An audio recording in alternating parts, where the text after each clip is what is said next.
ขอตังค์นะ อันดาตื่นขึ้นมาแม่นขอเงินหล่นเนาะเบิ่งด้วยนี่สุดนอนมาหันได้เปลี่ยนอยู่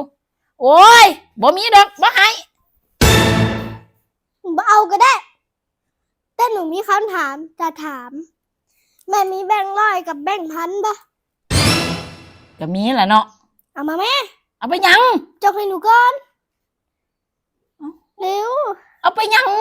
จกให้หนูก่อนจะถามคำถาม โอ้จีบ้ามีสิเอาของแม่เนาะ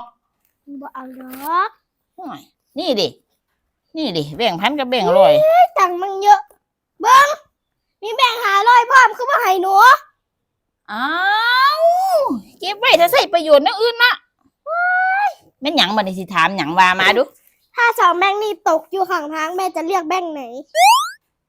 ถ้าสองแบ่งนี่ตกอยู่ข้างทางแม่สิเรียกแบ่งใด เลือกได้ ให้เลือกได้แบ่งหนึงจักซี่ติ ใช่ โอ้ยแม่ก็สิเอาแบ่งพันพุ่นแล้วเนาะ แม่บ่เอา โอ้ยบ่เอาแล้วเนาะให้เรียกได้เนาะ เอาเด้อ อันดาโอ้ยเราลูกเอ้ยหาไรเอาจนได้เนาะ